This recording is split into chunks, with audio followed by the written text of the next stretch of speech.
दानिश महविश को माफ कर देगा या हानिया से शादी कर लेगा? अगर आपको भी मेरी तरह इन सवालों के जवाबों का इंतजार है तो आपका आज ये इंतजार होने जा रहा है खत्म, क्योंकि आज टेलीकास्ट होने जा रही है पाकिस्तान के इस वक्त के सबसे मशहूर ड्रामा मेरे पास तुम हो की आखिरी किस्त। लेकिन अगर आप उन लोगों में से हैं जिन्होंने ये ड्रामा नहीं देखा और इससे जुड़ी कंट्रोवर्सीज और सोशल मीडिया डिबेट को फॉलो नहीं किया तो डोंट वरी, हम हैं ना, हम इस 5 महीने की जर्नी को आपके लिए करेंगे समाप्त। ये कहानी है टूट कर मोहब्बत लेकिन फाइनेंशियली स्ट्रगलिंग हस्बैंड दानिश की, जिसका किरदार अदा कर रहे हैं हुमायूं सईद, और उनकी गजब की खूबसूरत लेकिन बेवफा बीवी आयजा खान की। I must say you both are very lucky. मैं ज्यादा लकी हूँ शहबाज साहब, इसने मुझे बना दिया। ये मिल गई तो मुझे लगा कि अब मुझे और कुछ नहीं चाहिए। मैं समझा था तुम हो तो क्या और इनकी हस्ती बस्ती जिंदगी के बीच में आ जाने वाले रिच एंड हैंडसम शेवार यानी अदनान सिद्दीकी की। इस स्टार स्टडेड कास्ट के अलावा इस ड्रामे में जेलसी है, रोमांस है, धोखा है और रातों रात मिल जाने वाली दौलत है। लेकिन इन सब चीजों में ऐसी वो कौन सी खास बात है जिसने इस ड्रामे को इतना मकबूल बना दिया? मेरे पास तुम हो कि आई थिंक मकबूलियत की एक वजह यह है कि उसकी स्टोरी जो है वो काफ़ी क्लटर ब्रेकिंग है।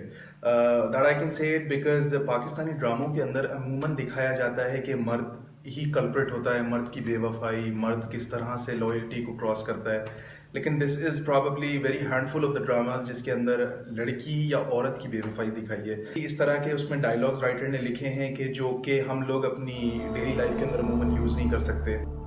देखने सुनने में बड़े इंटेलिजेंट बिजनेसमैन लगते हैं आप, लेकिन यहां भाव करते हुए आपने मुझे हैरान कर दिया। इस 2 टके की लड़की के लिए आप मुझे 50 मिलियन दे रहे थे। फकत मेरे दिल से उतर जाइएगा। इसमें तो कोई शक नहीं कि इस ड्रामे के डायलॉग्स और इनको लिखने वाले खलीलुर रहमान कमर के ख्यालात खवातीन से मुतालिक सोशल मीडिया और टीवी पर बहुत ज़हरे बहस रहे। औरत फितरतन बेवफा नहीं होती और जो बेवफा होती है वो फितरतन औरत नहीं होती।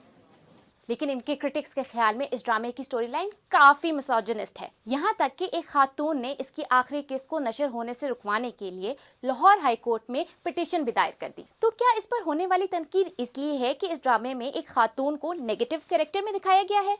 जो क्रिटिसिज्म इस ड्रामे के लिए लोगों ने की है वो इसलिए नहीं है कि औरत को नेगेटिव रोल में दिखाया। अक्सर ड्रामास में आप देखेंगे कि औरतें ही नेगेटिव दिखाई जाती हैं। नेगेटिव सास होगी, नेगेटिव बहन होगी, नेगेटिव कोई एक लड़की होगी जो पूरी सिचुएशन को मैनिपुलेट कर रही होगी। So that is not the reason. The reason for criticism is simply that the woman alone is bearing the burden of guilt. अगर आयजा यानी कि महविश 2 टके की औरत है तो 2 टके का जो डायलॉग है वो शहवार के लिए भी तो यूज करना चाहिए था ना। खलीलुर रहमान कमर के ख्यालात और इस ड्रामे के डायलॉग्स तो एक तरफ, लेकिन पाकिस्तानी ड्रामा व्यूअर्स के ख्याल में इस ड्रामे का कंटेंट बाकी ड्रामों के मुकाबले में काफी बोल्ड था।